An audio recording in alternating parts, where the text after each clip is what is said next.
কে যেন জিজ্ঞেস করলো আমাকে?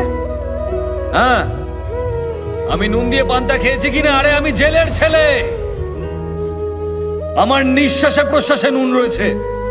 স্যার, 1 কেজি টমেটোর দাম কত জানেন? বলুন তো, লবণ কত করে কিলো? নুন দিয়ে পান্তা ভাত খেয়েছেন?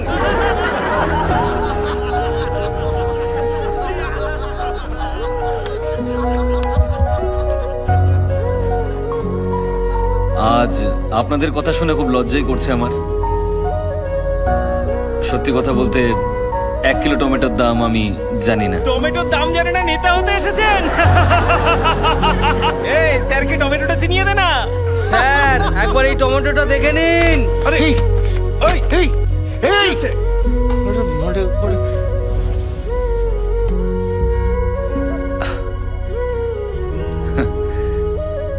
কিন্তু আমি আপনাদেরকে এই টমেটো নিয়ে একটা ক্রাইম স্টোরি শোনাতে পারি। বিশ্বের মাত্র 7টা দেশে টমেটো চাষ হলেও সব দেশেই টমেটো সস খাওয়া হয়। আমাদের দেশে চাষ করা টমেটোর ডিমান্ড সারা বিশ্ব জুড়ে রয়েছে। কিন্তু আরো একটা রহস্য আছে, যারা এখানে টমেটো চাষ করেন তারা খুব তাড়াতাড়ি মারা যান। কেন মারা যান? কারণ এখানে টমেটো যে পরিমাণে চাষ হয় আর তার যা দাম পাওয়া যায়, তার মধ্যে আকাশ পাতাল তফাৎ অন্যান্য দেশের তুলনায়। ধরুন এখানে এই টমেটো বিক্রি করে আর এই টমেটো বিক্রি করে একই দামে। প্রচুর চাহিদা থাকলেও আমি টমেটো কিনছি শুধু ওর কাছ থেকে, আর বাকি লোকজনদেরকে আমি বলছি যে ওর কাছ থেকে টমেটো কিনবেন না। আর টমেটো কতদিন ভালো থাকে? মাত্র 2 দিন। আমি কিন্তু জানি না কার টমেটো আগে নষ্ট হবে, কিন্তু দুজন বিক্রেতাই সবসময় ভয়ে থাকবে। তখন আমি সেই সস কোম্পানিকে সমস্ত টমেটো বিক্রি করে দেব প্রচুর পরিমাণ লাভ রেখে, যেটা আমি কম দামে কিনেছিলাম। আমি শুধু এর কাছ থেকেই কম দামে কিনে নিলাম, আর অন্য টমেটো বিক্রেতার সমস্ত টমেটো নষ্ট হয়ে গেল। পৃথিবীর সমস্ত দেশে লোকজন টমেটো সস দিয়ে খাবার আনন্দ করে খান, কিন্তু আমার দেশের টমেটো বিক্রেতা না খেতে পেয়ে মারা যান।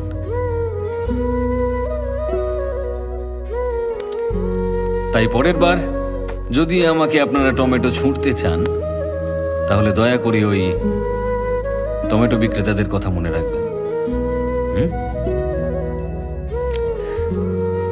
কি হলো? আপনারা সবাই চুপ কেন? কারোর কিছু বলার থাকলে বলতে পারেন। স্যার, আমার একটা প্রশ্ন আছে। হ্যাঁ, বলুন না। আমরা কেউ এখানে ভোট দেওয়ার সময় যাই না, জানি যে ওটা জালি ভোট হয়ে যাবে, কিন্তু আপনি একটা ভোটের জন্য এত কিছু কেন করছেন?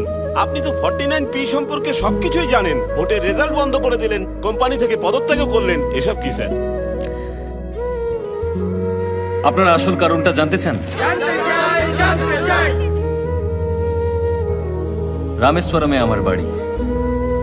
দারিদ্র্যের মধ্যে একটা ছোট্ট সাধারণ পরিবারে আমি বড় হয়েছিলাম, যার আশেপাশে প্রচুর জেলে পরিবার বসবাস করত। মাছ ধরে জেলেরা সবসময় বেঁচে ফিরত না, আর মৃত জেলেদের পরিবার তিলে তিলে অনাহারে মারা যেত। অভাব এতটাই বেশি ছিল। তারপর একটা ইলেকশন আসে। ইলেকশনের সময় সমস্ত ক্যান্ডিডেটরা আমাদের কাছে আসেন। ভোটের দিন অনেকেই সমুদ্রে চলে যান, আমিও তাদের সঙ্গে গিয়েছিলাম। আমরা যখন সমুদ্রে, সেই সময় নির্বাচন হয়। আমাদের নির্বাচিত ব্যক্তিরা কিন্তু 5 বছর শক্তিশালী হলেও আমরা প্রত্যেকটা মানুষ একদিন ভীষণ শক্তিশালী। যারা যারা ভুল বুঝে সেই সময় সমুদ্রে গিয়েছিল, তারা সবাই ফিরে আসার চেষ্টা করে। আর সেদিন নির্বাচনকে কেন্দ্র করে আমাদের এলাকায় একটা দাঙ্গা তৈরি হয়। আর সেই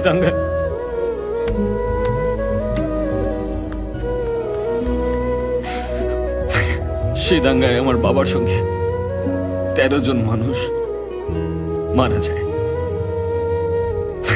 আর যারা মারা যায়নি তাদের সকলকে আহত করার চেষ্টা করা হয়েছিল, যাতে তারা উঠে দাঁড়াতে না পারে। আমার বাবা দাঙ্গার বিরুদ্ধে লড়েছিল, কিন্তু কেউ আমার বাবাকে বাঁচাতে আসেনি।